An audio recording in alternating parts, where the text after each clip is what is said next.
Hello, friends, and welcome back to Stories About Entitled People. Sometimes the police force others to follow rules that are not quite adequate. Today's story recounts just such a situation. But before we begin, don't forget to subscribe to our channel if you're new here and turn on notifications so you don't miss a new video every single day. Here we go. You want sirens? Sirens it is then. Not my story, but from a friend of mine who works as an ambulance driver. They were working a night shift and had to go pick up someone who was injured, because that's what ambulances do. Surprise! Given that it was the middle of the night, there wasn't really much traffic around, so there was no real need for them to put on sirens and lights to get through traffic. In this country, you only need to move aside for priority vehicles when they have both lights and siren on, but people aren't jerks, so they'll move aside anyways if they see an ambulance is trying to come through. So flashing lights were more than enough, and if they needed to drive through a red light or something, they'd just turn on the siren for a few seconds to pass it. Because leaving it on in the middle of the night for no reason would do nothing but wake up a ton of sleeping people. The next day, the hospital received a stern phone call from the police chief. By some coincidence, he'd been driving the night before and he'd seen the ambulance drive past, with lights on but not the siren. He started a rant about how the ambulance should drive with full siren and lights on in an emergency, even if there was no real need to use them to get through traffic. So the next night shift, my friend is briefed on the phone call and that they now need to go full siren constantly whenever they respond to a call, even when there are only 2 other cars on the road, so there's no need to make them move aside with the siren. They responded to 3 calls that night, each time putting on lights and siren the entire ride to and from the emergency. As in, they would turn it on as soon as they left the hospital garage and only turn it off when they reached the hospital again. On one call, they even left it on while they were at the emergency and loading up the victim. The next day, the hospital received a dozen angry calls from citizens living in the neighborhood right next to the hospital, as well as quite a lot of complaints from patients in the hospital about being woken up and kept up at night because their ambulance was moving out with the siren on. Constantly, when before it wouldn't do that at all. And the hospital superior was very happy to respond to all of them with, "I'm very sorry, sir/madam, but the police chief has very explicitly told us we are to keep the siren on at all times when we respond to an emergency, so there's nothing we can do." Which of course directed all those angry calls at the police department next.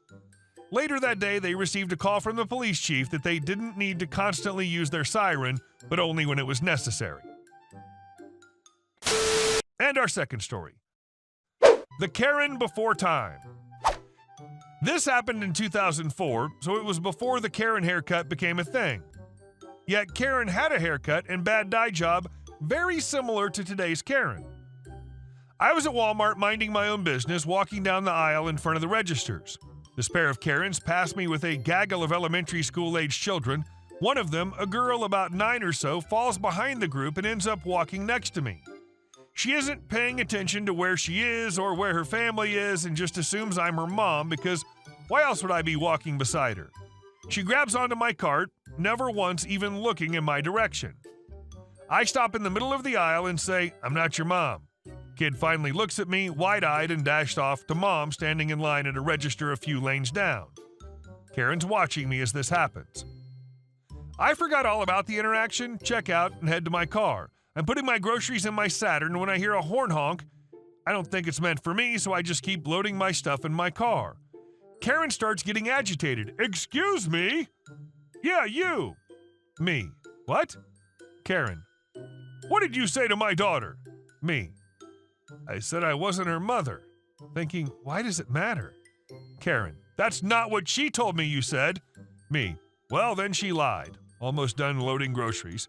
Karen. "My daughter doesn't lie to me." Me. "She just did." I got in my car and locked the door. Karen sat there in her huge red SUV, obviously thinking she was being clever and blocking in my space. I drove a Saturn.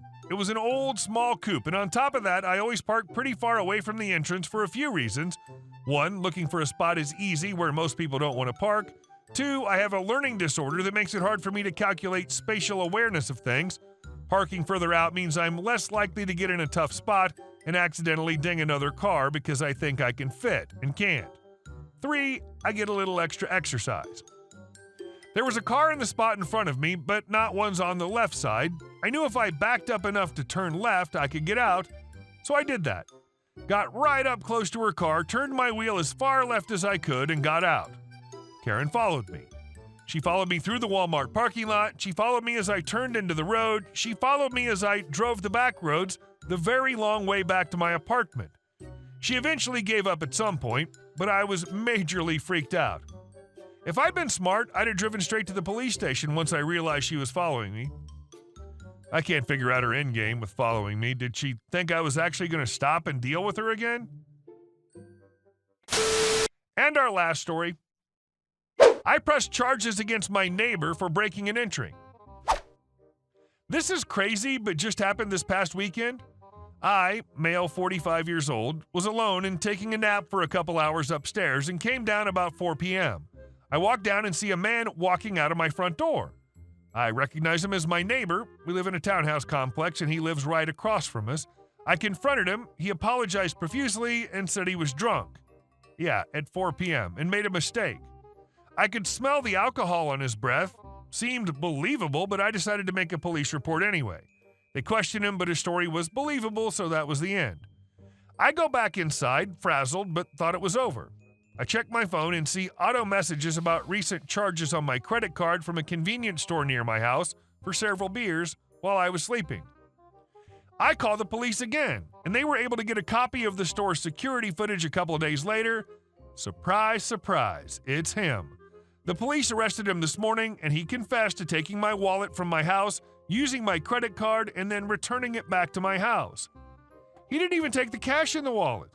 The whole thing is so bizarre, I would laugh about it, but then I think, what if my wife and kids were home? What could have happened? Then I just get angry all over again. And now I just got a letter from his wife saying how he's drunk and getting help and begging me not to press charges.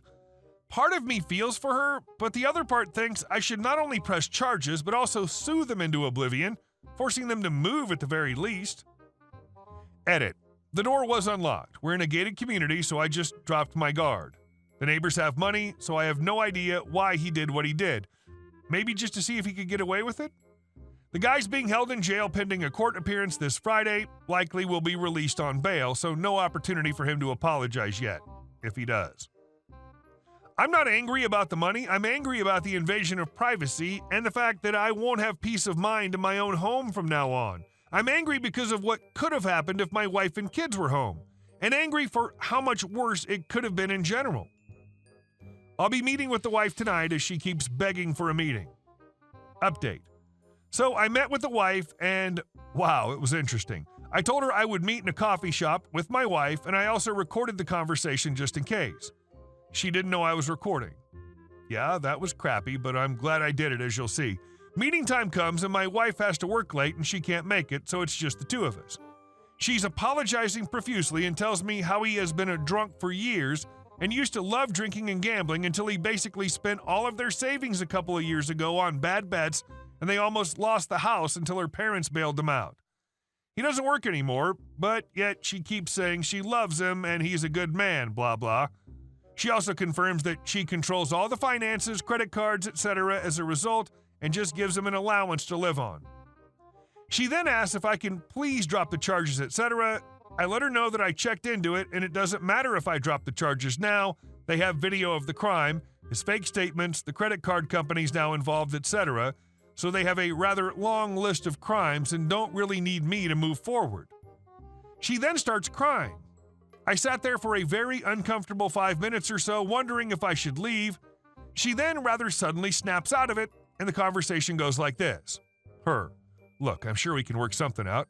I've noticed you many times around my place, so maybe this is just me justifying my actions, but I can make you very happy. While grabbing my hand and caressing it, maybe you can just tell the police you made a mistake, that you actually let him use your card and just forgot. Me, as I slowly pull my hand away. Sorry, but I don't think so. I should just tell the police I lied and also to the credit card company? Pretty sure I'd be joining your husband in jail. Her, come on, that wouldn't happen. I've seen you look at me. You're saying you're not tempted? Saying you don't think I'm attractive? She is, to her credit. Me, Wow. So the answer's no, and it's time for me to leave. Sorry for your situation, but it's out of my hands now. Her face becomes cold and hard-looking. Now, fine. I can easily turn this around, you know. Who do you think will believe you when I tell the police that you tried to rape me? I know when you're home alone. All I have to do is pick a time when you don't have an alibi. Do you really want to do this? Me. Now I'm pissed off. Right, okay, well, just to let you know, I've recorded this entire conversation, so good luck with that. I'll see you in court. And I walked out to her screaming obscenities and threats with the whole coffee shop staring at her and me. Guess I'm not going there again. So that's it for now, I guess. After the exchange with the wife, I'm now seriously considering suing them for the mental stress and seeing if I can force them to move.